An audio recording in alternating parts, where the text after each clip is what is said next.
नमस्कार मित्रों, मैं हूं सत्या। स्वागत है आपका मेरे YouTube चैनल काली गुफा पे। दोस्तों, आज का पॉडकास्ट एक लड़के और लड़की की है जिनका नाम सत्य और सरस्वती है। तो चलिए अब ये कहानी सत्य के नजरिए से सुनते हैं। लेकिन कहानी शुरू करने से पहले आप सबसे रिक्वेस्ट है कि आप लोग पूरी कहानी सुनते तो है लेकिन चैनल को सब्सक्राइब नहीं करते। तो इस बार मैंने आप लोगों से बहुत उम्मीद लगाई है कि आप लोग चैनल को सब्सक्राइब और वीडियो को लाइक करके अपना सपोर्ट जरूर दिखाएंगे। अगर आप चाहते हैं कि मैं आपका नाम वीडियो में लूं तो अपना नाम और आप कहां से हैं कमेंट में जरूर लिखिएगा। तो दोस्तों चलिए अब कहानी की शुरुआत करते हैं। मेरा नाम सत्य है और जो मैं तुम्हें बताने जा रहा हूं वो कोई कहानी नहीं है। मैं जानता हूं तुम भी यही सोच रहे होगे।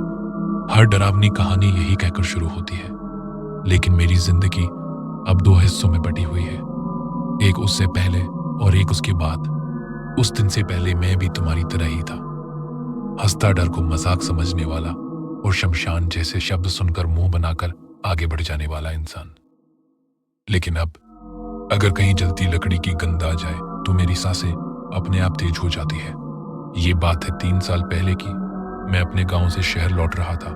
बस छूट चुकी थी और शाम का अंधेरा धीरे धीरे खेतों पर उतर रहा था। गांव वालों ने मुझे मना किया था, सत्य, शमशान वाले रास्ते से मत जाना। सूरज ढलने के बाद वो रास्ता अच्छा नहीं रहता। मैं हंस दिया था। मुझे लगा डर सिर्फ कमजोरों के लिए होता है। मैं नहीं जानता था कि उसी हंसी की कीमत मुझे पूरी जिंदगी चुकानी पड़ेगी। शमशान वाला रास्ता असल में कोई सुनसान जगह नहीं थी। दिन में लोग वहां से निकलते थे, लेकिन शाम ढलते ही वो रास्ता जैसे सांस रोक लेता था। जैसे ही मैं उस रास्ते पर पहुंचा, हवा अचानक ठंडी हो गई। पेड़ों के पत्ते हिल रहे थे, लेकिन आवाज ऐसी थी जैसे कोई बहुत धीरे धीरे सांस ले रहा हो। मैंने कदम तेज कर दिए। तभी मुझे लगा कोई मुझे देख रहा है। मैंने रुककर इधर उधर देखा और तभी मेरी नजर उस पर पड़ी। वो लड़की वो शमशान की दीवार के पास खड़ी थी, सफेद साड़ी, बाल खुले हुए और नंगे पांव। उसके पैर की उंगलियां मिट्टी में थोड़ी सी धसी हुई थी, जैसे वो वहां बहुत देर से खड़ी हो। मैंने सोचा शायद गांव की ही कोई लड़की होगी जो किसी का इंतजार कर रही है। मैंने आवाज दी, अरे इस वक्त यहां क्या कर रही हो? उसने मेरी तरफ देखा। उसकी आंखें बड़ी थी, लेकिन उनमें डर नहीं था। उसकी आंखों में कुछ खाली खाली सा था, जैसे कोई बहुत कुछ खो चुका हो। मैं उसके पास गया। तुम्हारा नाम क्या है? मैंने पूछा। उसने होंठ हिलाए, लेकिन आवाज नहीं निकली। थोड़ी देर बाद बहुत धीमी आवाज में उसने कहा, सरस्वती। उसका नाम सुनते ही मेरे दिल में अजीब सी ठंड उतर गई। मैं कुछ और पूछता उससे पहले मुझे पीछे से किसी के चलने की आवाज आई। मैंने मुड़कर देखा और वहीं मैंने उसे पहली बार देखा। वो साधु। उसका कद लंबा था, जटाएं कंधों से नीचे तक लटकी हुई, पूरे शरीर पर राख पोती हुई। लेकिन सबसे ज्यादा जो चीज मुझे परेशान कर रही थी वो उसकी आंखें थी। वो आंखें इंसान की नहीं लग रही थी। साधु मेरी तरफ नहीं देख रहा था, वो सरस्वती को घूर रहा था। उसने भारी आवाज में कहा, सूरज ढल चुका है सत्य। मैं चौंक गया। आप मेरा नाम कैसे जानते हो? मेरे मुंह से मुश्किल से शब्द निकले। साधु ने हल्की मुस्कान दी। यहां आने वालों के नाम मुझे अपने आप पता चल जाते हैं। उसने सरस्वती की तरफ इशारा किया, और ये यहाँ की है। मेरे मन में डर की हल्की सी लहर उठी। मतलब? मैंने पूछा। साधु ने जमीन पर पड़ी राख उठाई और अपनी हथेली पर फैलाते हुए बोला, शमशान से जो जुड़ जाता है वो कहीं और का नहीं रहता।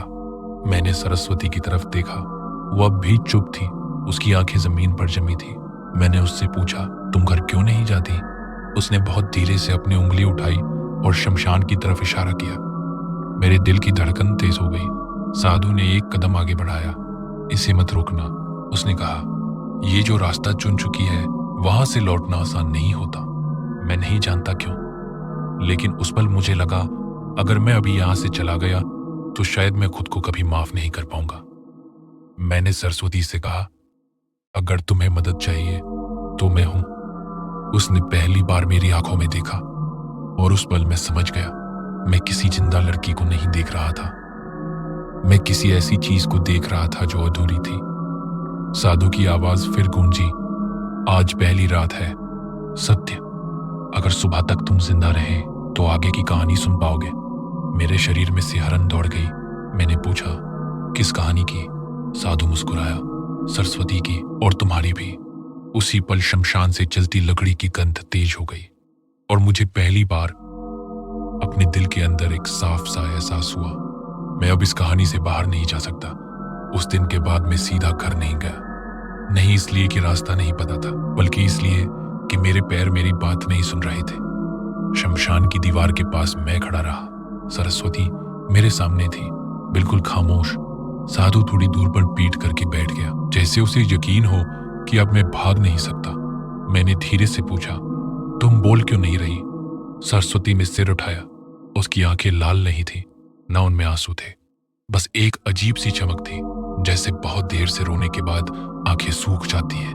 उसने अपने होंठ खोले पर आवाज फिर भी नहीं निकली, और तभी मुझे एहसास हुआ उसकी सांस दिखाई नहीं दे रही थी। ठंडी हवा में मेरी सांस भाप बनकर निकल रही थी, लेकिन उसकी जैसे वो सांस ही नहीं ले रही हो। सत्य, पीछे से साधु की आवाज आई। मैं चौंक गया।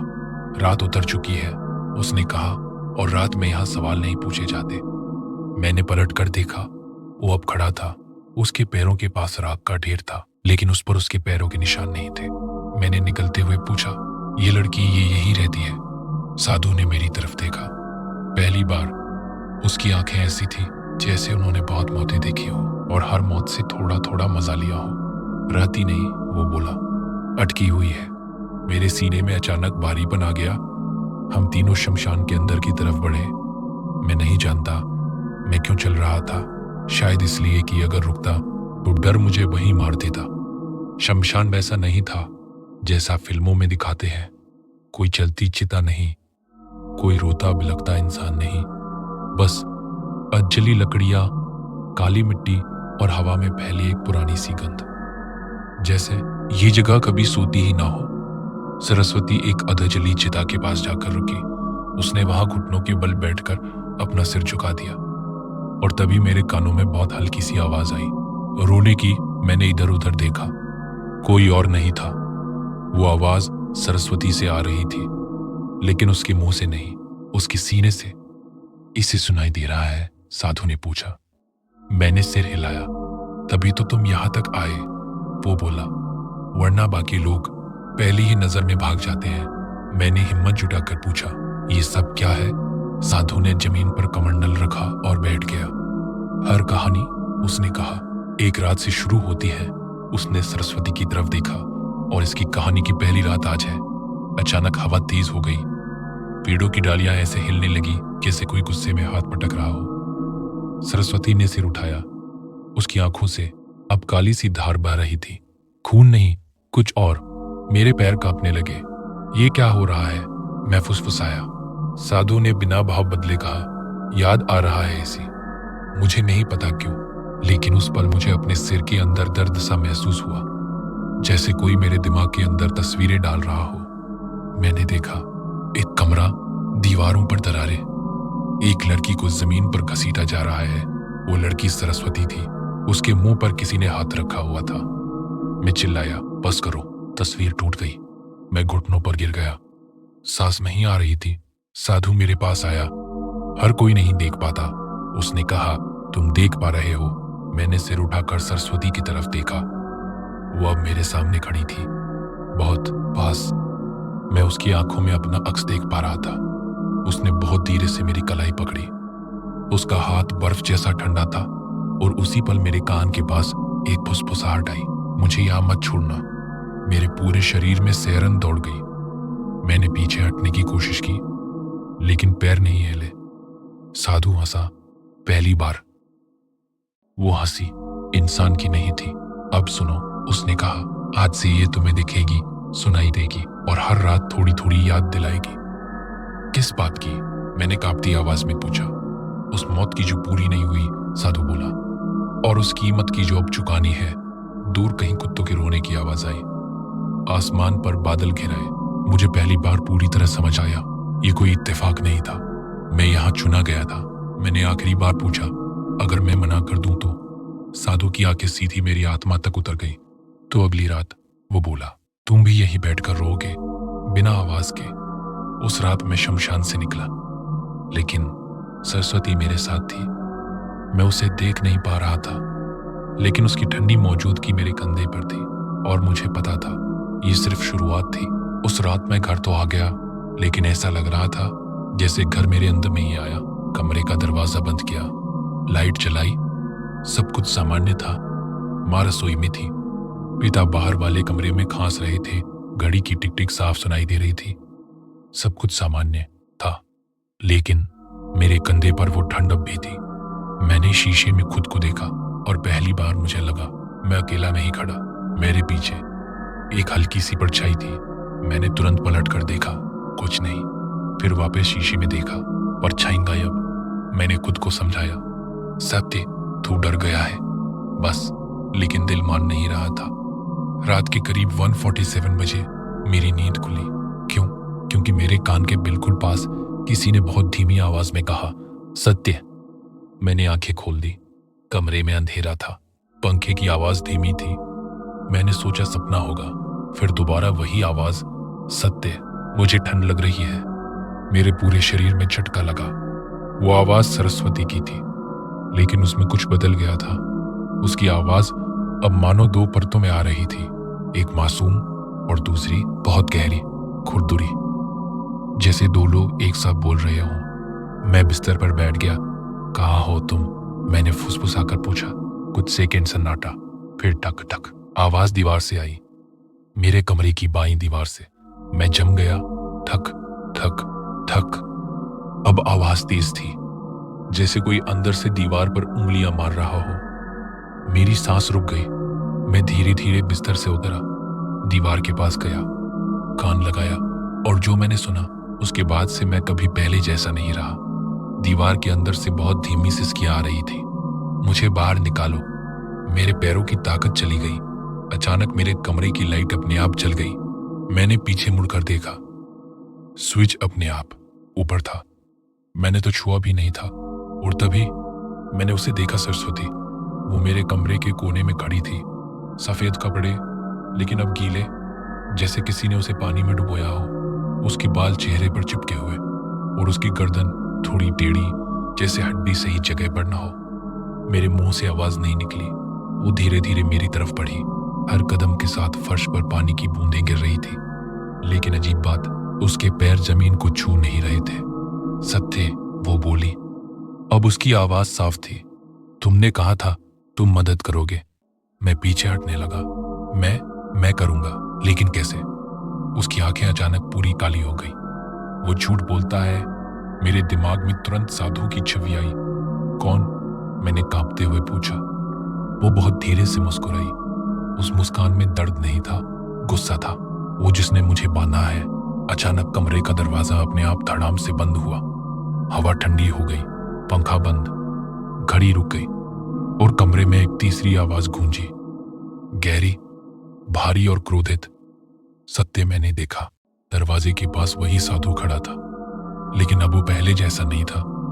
उसकी राख बह रही थी, जैसे उसके शरीर के अंदर कुछ सड़ रहा हो। उसकी आंखें लाल थी। मैंने मना किया था। उसने कहा। सरस्वती अचानक चीखी। उसकी चीख मानो दीवारों से टकराकर मेरे सिर के अंदर घुस गई।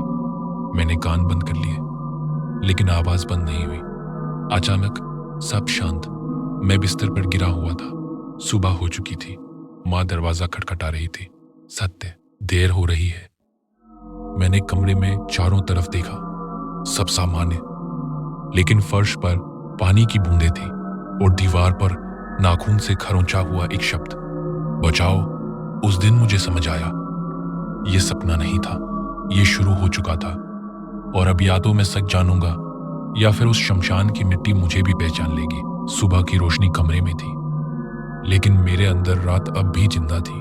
दीवार पर लिखा बचाओ गायब हो चुका था। फर्श सूखा था। अगर मैं खुद देख न चुका होता तो शायद यकीन भी ना करता, लेकिन मेरी कलाई पर नीले निशान थे, उसी जगह जहां सरस्वती ने पकड़ा था। पूरा दिन मैं चुप रहा, किसी से कुछ नहीं कहा, लेकिन शाम होते होते मेरे कानों में फिर वही आवाज गूंजने लगी, आ जाना। मैंने खुद को रोकने की कोशिश की, सच में की, लेकिन जैसे ही सूरज डूबा मेरे पैर अपने आप उठ गए। मैं फिर उसी रास्ते पर था। शमशान। आज हवा और भी ठंडी थी। पेड़ों की परछाइयां लंबी हो गई थी, जैसे जमीन पर कोई रेंग रहा हो। और वो पहले से वहां थी, सरस्वती। लेकिन आज वो शांत नहीं थी। वो अधजली चिता के पास खड़ी थी और उसकी आंखें बंद थी। मैं उसके पास गया। तुमने बुलाया था। उसने आंखें खोली। आज उसकी आंखों में पानी नहीं था, आज उनमें आग थी। अचानक पीछे से राख उड़ने लगी। मैंने मुड़कर देखा। साधु फिर वहां था, लेकिन आज वो पहले से ज्यादा भयानक दिख रहा था। उसके शरीर पर लगी राख जैसे खुद हिल रही हो। उसने जमीन पर त्रिशूल गाड़ा और भारी आवाज में बोला, आज इसे याद आएगा क्या? मैंने पूछा। उसने जवाब नहीं दिया। सरस्वती अचानक चीख पड़ी। उसकी चीख मानो हवा को चीर रही थी। और तभी मेरी आंखों के सामने सब कुछ बदलने लगा। शमशान की जगह एक कच्चा कमरा दिखने लगा। दीवारें टूटी हुई, दरवाजा अंदर से बंद। मैं उस कमरे के कोने में खड़ा था, लेकिन कोई मुझे देख नहीं पा रहा था, जैसे मैं वहां होते हुए भी नहीं था। कमरे के बीच में सरस्वती थी, जिंदा, रो रही थी, और सामने वही साधु। लेकिन तब वो साधु नहीं था, वो एक साधारण आदमी था। उसकी आंखों में पागलपन था। तू भागेगी? वो चिल्लाया। सरस्वती जमीन पर गिर गई। वो उससे मिन्नत कर रही थी। बाबा। साधु उसका पिता था, वो आदमी जो आज खुद को साधु कहता है। उसने सरस्वती को बालों से पकड़ा, उसे घसीटते हुए बाहर लाया। मैं चिल्लाया, रुक जाओ, लेकिन मेरी आवाज उस दुनिया तक नहीं पहुंच रही थी। मैं सिर्फ देखने के लिए मजबूर था। बाहर वही शमशान, लेकिन ताजा, नया। एक चिता तैयार थी। सरस्वती को उस पर फेंका गया। वो रो रही थी, चीख रही थी। मैंने कुछ नहीं किया।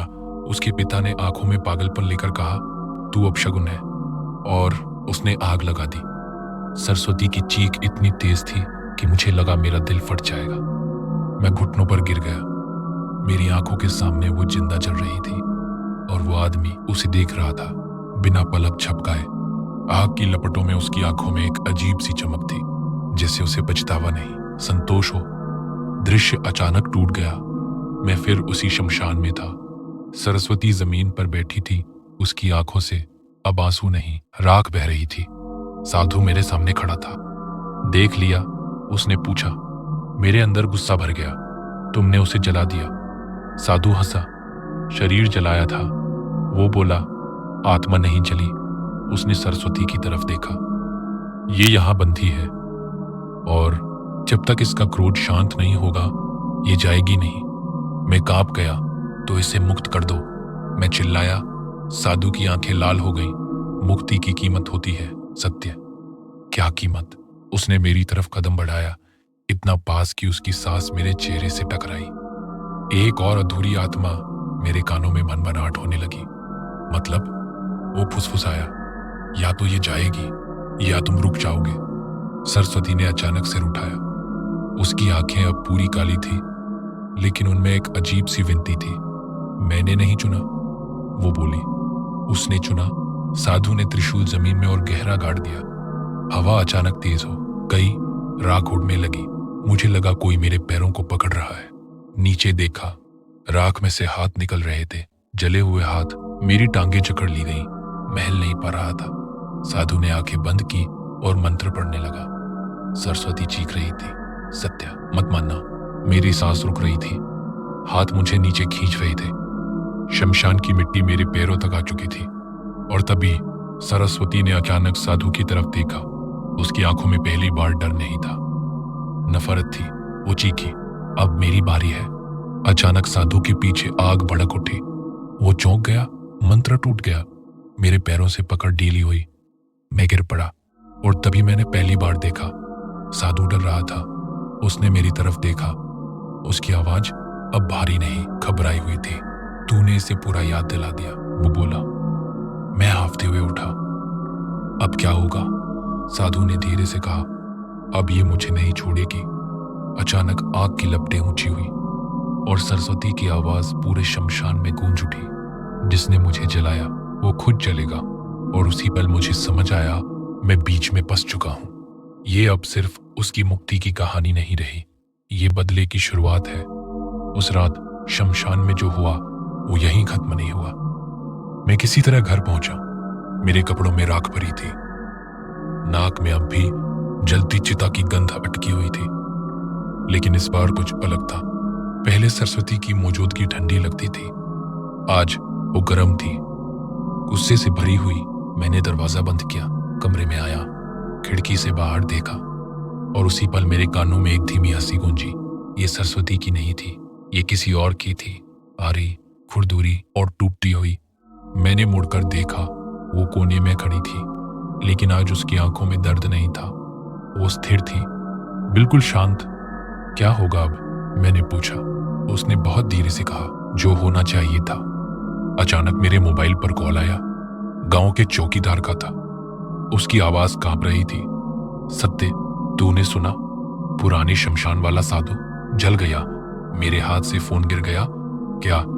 मैं बमुश्किल बोल पाया। कहते हैं रात को आग लगी। कोई चीख रहा था, लेकिन जब लोग पहुंचे बस राख बची थी। मेरे कान सुन्न हो गए। मैंने धीरे धीरे नजर उठाई। सरस्वती वहीं खड़ी थी। उसकी सफेद साड़ी के किनारे जले हुए थे, उसके बालों से धुआं सा उठ रहा था। तुमने किया? मैंने कांपते हुए पूछा। उसने सीधा जवाब नहीं दिया। वो धीरे धीरे मेरे पास आई। उसकी आंखें अब पूरी तरह काली थी। वो मुझे हर रात जलाता था। उसने कहा, आज उसकी बारी थी। मेरे अंदर डर और राहत दोनों एक साथ टकराए। लेकिन तभी उसने अगला वाक्य कहा, लेकिन आग अभी शांत नहीं हुई। कमरे का तापमान अचानक बढ़ गया।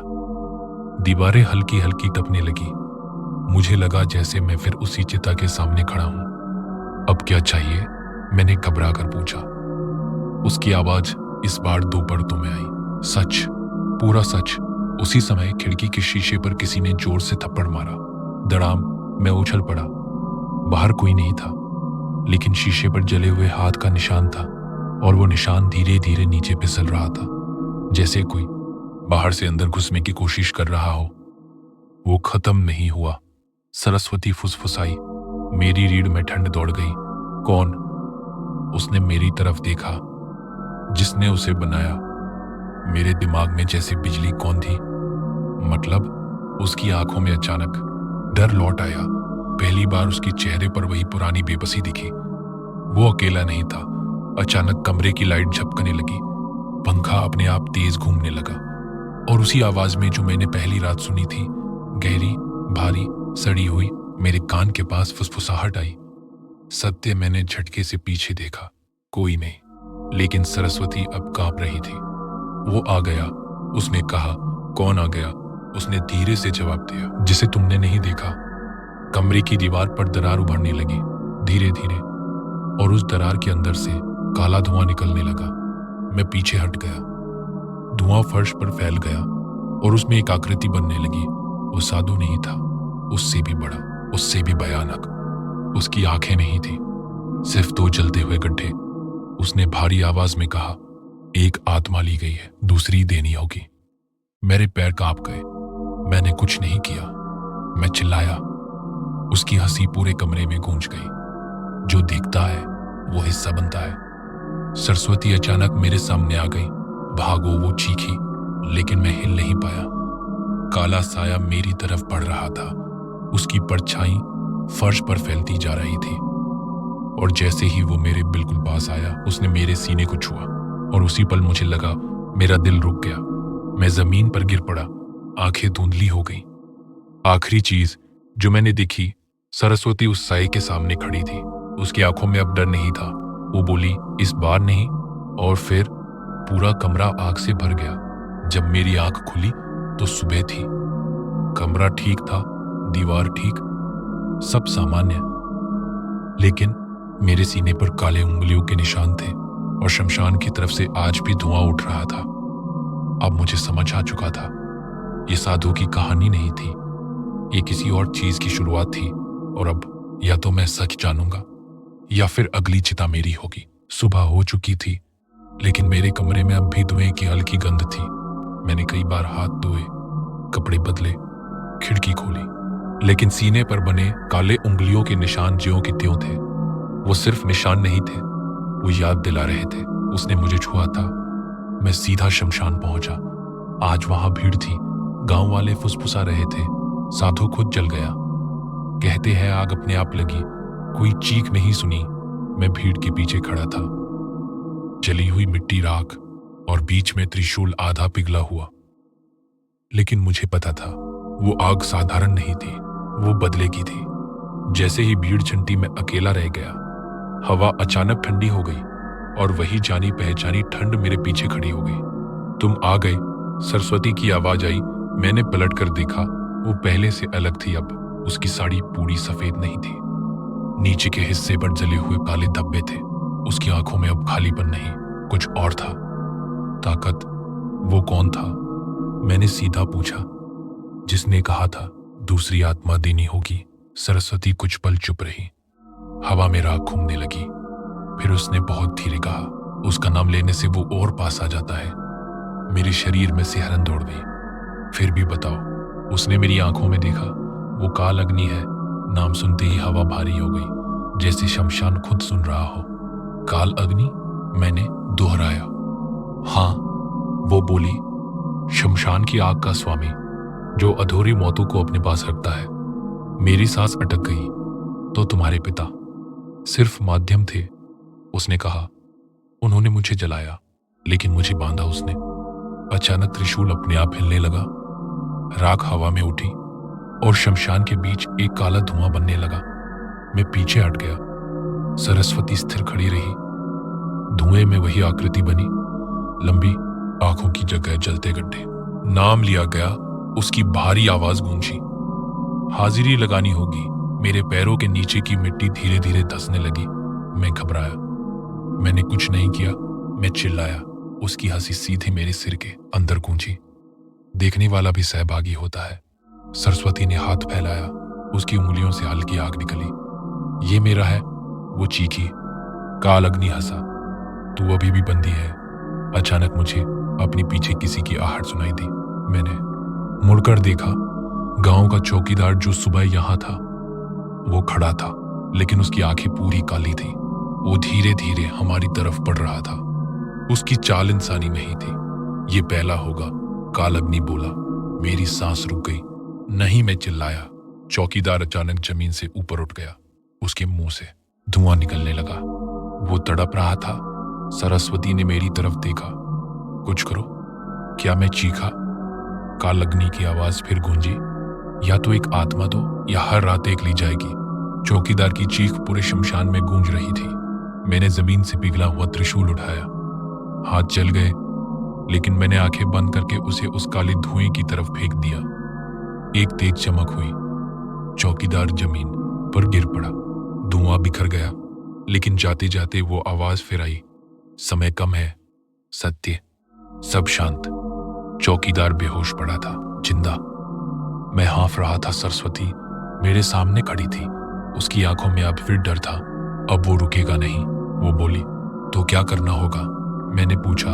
उसने धीरे से कहा, या तो मुझे पूरी तरह मुक्त करना होगा, या खुद बंधना होगा। मेरे दिल की धड़कन तेज हो गई। मुक्ति कैसे? उसने शमशान के बीच की मिट्टी की तरफ देखा। जहां मुझे जलाया गया था, वहीं सच दफन है। हवा फिर भारी हो गई। सूरज ढलने लगा और मुझे समझ आ गया, अब अगली रात सिर्फ डर की नहीं होगी। वो फैसला करेगी कौन जिंदा रहेगा। सूरज ढलने लगा था। शमशान की मिट्टी सुनहरी नहीं, काली लग रही थी।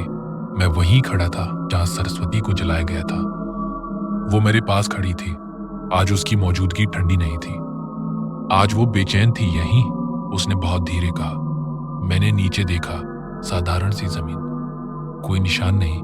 लेकिन जैसे ही मैंने कदम रखा, मुझे लगा नीचे कुछ धड़क रहा है, जैसे मिट्टी के अंदर दिल धड़क रहा हो। मैंने पास पड़ी लोहे की सरिया उठाई। हाथ कांप रहे थे। अगर कुछ निकला तो? मैंने पूछा। सरस्वती की आवाज धीमी थी। निकलेगा। मैंने पहली चोट मारी। मिट्टी सख्त थी। दूसरी चोट, तीसरी, और फिर सरिया किसी सख्त चीज से टकराई। टक। मेरी सांस अटक गई। मैंने घुटनों के बल बैठकर हाथों से मिट्टी हटानी शुरू की। धीरे धीरे कुछ कपड़े का किनारा दिखा, जला हुआ, काला। मेरे हाथ कांपने लगे और जैसे ही मैंने मिट्टी पूरी हटाई, वो था एक छोटा सा लोहे का डिब्बा, पूरी तरह जला हुआ। सरस्वती पीछे हट गई। मत खोलो, उसने अचानक कहा। क्यों? उसकी आंखों में डर लौट आया। क्योंकि उसमें मैं नहीं हूं। मेरे शरीर में सिरन दौड़ गई। तो फिर क्या है? उसने बहुत धीरे कहा। वो जिसने मुझे बांधा। हवा अचानक भारी हो गई, जैसे कोई इंतजार कर रहा हो। मैंने कांपते हाथों से डिब्बे को खोला। अंदर राख नहीं थी, अंदर एक हड्डी थी, मानव उंगली की हड्डी, और उस पर काला धागा लिपटा हुआ। मेरे कानों में अचानक वही भारी आवाज गूंजी, छू लिया। मैं जम गया। सरस्वती चीखी, फेंक दो उसे। लेकिन देर हो चुकी थी। जैसे ही मेरी उंगलियां उस हड्डी से छुई, मेरे दिमाग में तस्वीरें फटने लगी। मैंने देखा, साधु, उसका पिता किसी और के सामने झुका हुआ है। वो कोई इंसान नहीं था, एक छाया, काली, लंबी। वो छाया उसे कुछ दे रही थी।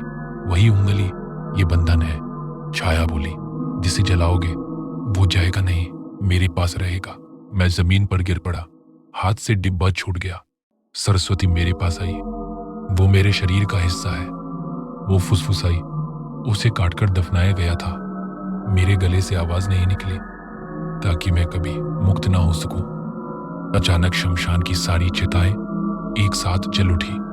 बिना आग लगाए लपटें आसमान तक उठ गईं, और उन लपटों के बीच वो आकृति फिर बनी। कालअग्नि, इस बार पहले से बड़ा। बंधन छेड़ा गया है। उसकी आवाज गूंजी। मेरे कान सुन्न हो गए। अब कीमत दोगे? उसने कहा। मिट्टी के नीचे से जले हुए हाथ निकलने लगे। इस बार एक नहीं, दर्जनों। उन्होंने मेरी टांगें पकड़ ली। मैं गिर पड़ा। सरस्वती ने चीख कर कहा, सत्या, हड्डी तोड़ दो। क्या? उसे तोड़ो। मैंने कांपते हाथों से वो उंगली उठाई।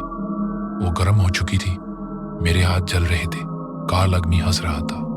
तोड़ो और देखो क्या होता है। मैंने आंखें बंद की और पूरी ताकत से उसे पत्थर पर दे मारा। टक। हड्डी दो टुकड़ों में टूट गई।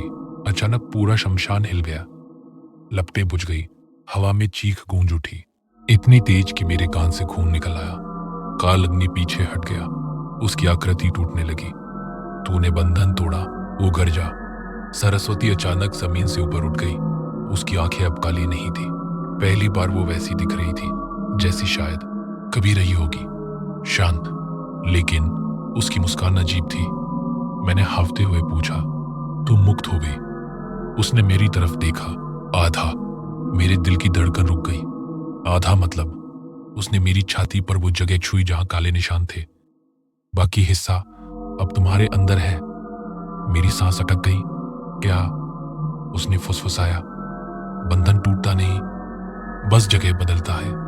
और उसी पल मुझे अपने सीने के अंदर हल्की सी जलन महसूस हुई, जैसे कोई छोटा सा अंगारा धीरे धीरे धधक रहा हो। सरस्वती अब दूर खड़ी थी। उसकी आकृति हल्की होने लगी। अब वो तुम्हें ढूंढेगा, उसने कहा। कौन? उसकी आवाज हवा में घुल गई। कालअग्नि। मैं अकेला खड़ा था। शमशान शांत था। हाथ गायब। आग बुझ चुकी। लेकिन मेरे सीने के अंदर वो जलन अब भी थी। और मुझे समझ आ गया, ये अंत नहीं था, ये अब मेरी शुरुआत थी। उस रात मैं घर तो आ गया, लेकिन मुझे साफ महसूस हो रहा था, मैं पूरा नहीं हूं। मेरे सीने के अंदर हल्की हल्की जलन थी, जैसे कोई कोयला रखा हो, जो बूझ भी रहा है और जल भी रहा है। मैंने शर्ट उतारी, आईने के सामने खड़ा हुआ। सीने पर जो काले निशान थे, अब वो फैल चुके थे। उंगलियों के निशान नहीं रहे, अब वो नसों जैसे दिख रहे थे। काली नसें जो दिल की तरफ जा रही थी। मेरी सांस भारी हो गई।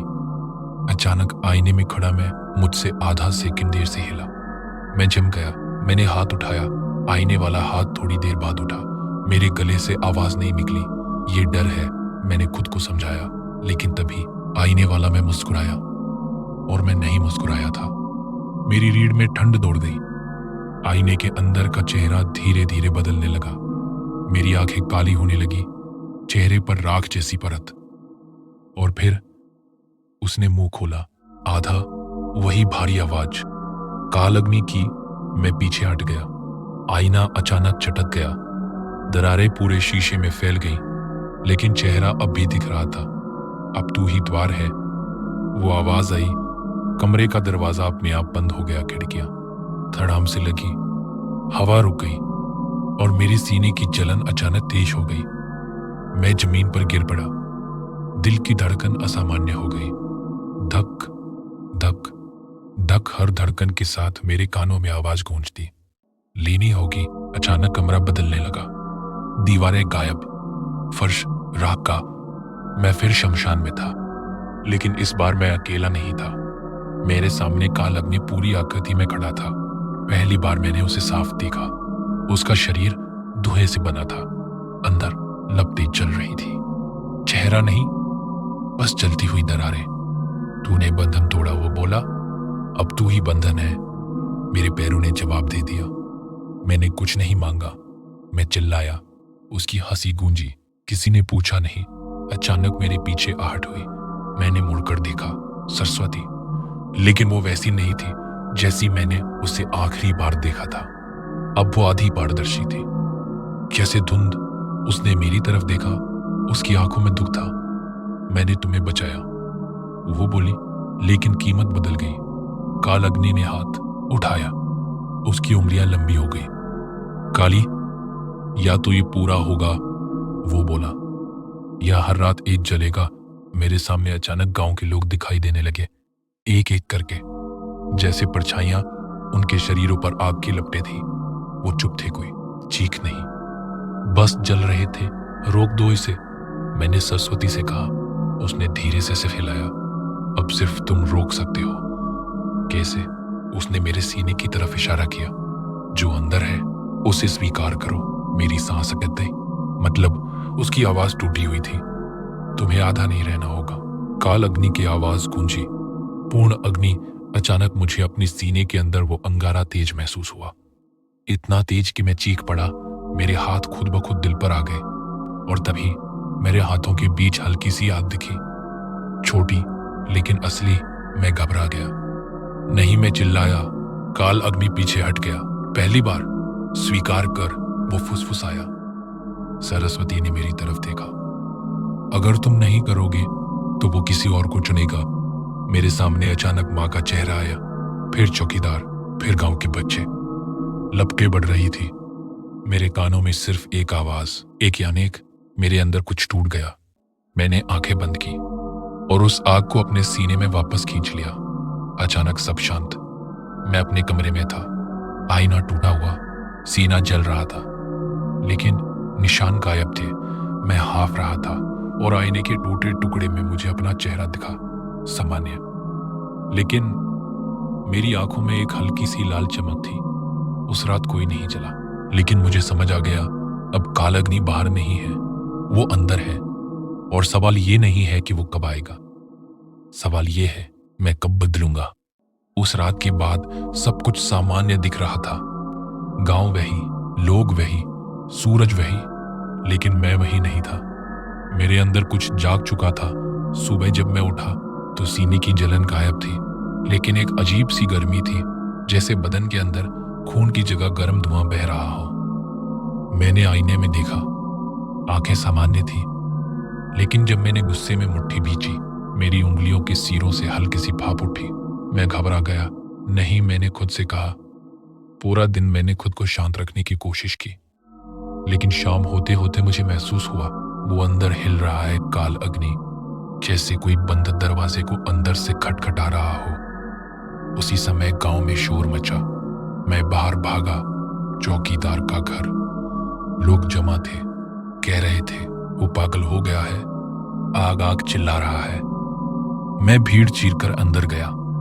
चौकीदार कोने में बैठा था, आंखें फटी हुई। वो मुझे देखते ही कांप गया। तू उसके साथ था, वो बुदबुदाया। मेरी सांस रुक गई। किसके? उसने कांपती उंगली मेरी तरफ उठाई। तेरे अंदर वो है। भीड़ ने मुझे अजीब नजरों से देखा। मेरे अंदर कुछ सुलग उठा, गुस्सा, डर और वो आवाज, ले ले। मैंने सिर झटका। चुप, मैंने मन ही मन कहा, लेकिन तभी चौकीदार अचानक खड़ा हुआ। उसने मेरे कंधे को पकड़ लिया। मुझे छोड़ दे, वो चीखा। उसका हाथ मेरे सीने को छू गया और उसी पल मुझे लगा जैसे अंदर की आग फट पड़ी। मेरे कानों में धमाका हुआ। 1 सेकंड, बस 1 सेकंड, और चौकीदार पीछे जा गिरा। उसके कपड़ों के किनारे चल रहे थे। लोग चीख पड़े। मैं खुद पीछे हट गया। मैंने कुछ नहीं किया था, या किया था। पानी लाओ, किसी ने चिल्लाया। आग छोटी थी, लेकिन असली थी। चौकीदार बच गया, लेकिन उसके हाथ पर जली का निशान था, उसी जगह जहां उसने मुझे छुआ था। भीड़ मुझे घूर रही थी। किसी ने फुसफुसाया, इसकी आंखें देख। मैंने तुरंत नीचे देखा। मुझे महसूस हो रहा था मेरी आंखें गर्म है, बहुत गर्म। मैं वहां से भागा, सीधा शमशान। सांस टूट रही थी। ये क्या हो रहा है? मैं चिल्लाया। हवा भारी हो गई और वो आवाज अंदर से आई, पूर्ण। मैं घुटनों पर गिर पड़ा।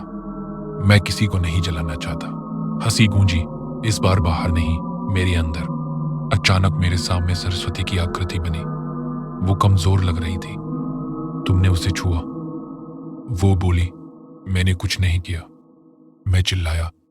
उसने धीरे से कहा, तुमने गुस्सा किया। मेरी सांस अटक गई। तो अब तुम्हारा गुस्सा उसका हथियार है। मैंने मिट्टी को मुक्का मारा और उसी जगह छोटी सी आग की लपट उठी। मैं पीछे हट गया। मैं बुदबुदाया। सरस्वती ने सिर हिलाया।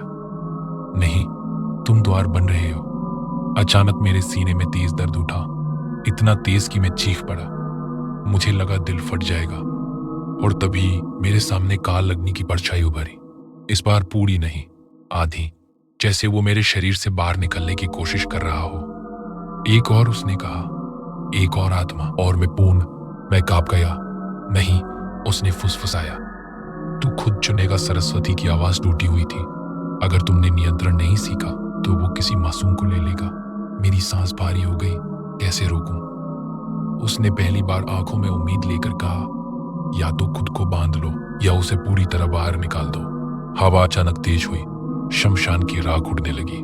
मेरे पैरों के पास छोटी छोटी चिंगारियां गिर रही थी। मैं समझ गया समय कम है, और तभी मुझे पीछे कदमों की आहट सुनाई दी। मैंने मुड़कर देखा। एक छोटा बच्चा गांव का, वो मुझे ढूंढते हुए आया था।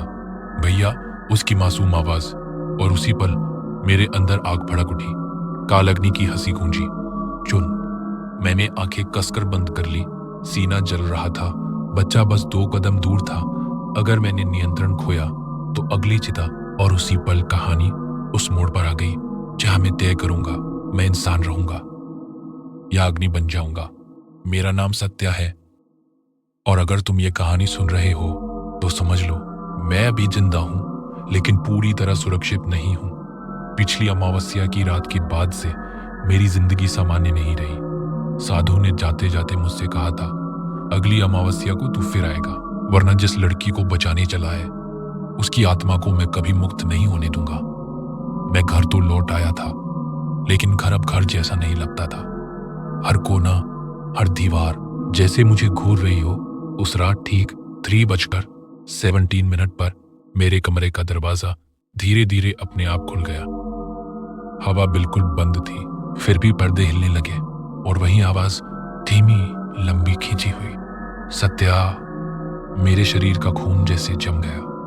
मैंने धीरे से सिर उठाया और मेरे सामने सरस्वती खड़ी थी, लेकिन वो वैसी नहीं थी जैसी मैं उसे जानता था। उसकी आंखों के नीचे गहरा काला घेरा था, होठ फटे हुए, और सबसे डरावनी बात, उसके पैर जमीन को छू नहीं रहे थे। मैं कांपते हुए बोला, सरस्वती। उसने मेरी तरफ देखा। उसकी आवाज बहुत धीमी थी, मुझे बचा लो, साधु मुझे पूरी तरह अपने वश में कर रहा है। मैं चीख पड़ा, कैसे बचाऊं तुम्हें? तभी उसने अपनी गर्दन धीरे धीरे टेढ़ी की, और उसके चेहरे पर एक ऐसी मुस्कान आई जो इंसान की नहीं थी। वो हंसी, और वह हंसी मेरे कानों में नहीं, मेरे दिमाग के अंदर गूंज रही थी। फिर उसने कहा, या तो तू मरेगा या मैं हमेशा के लिए उसकी हो जाऊंगी।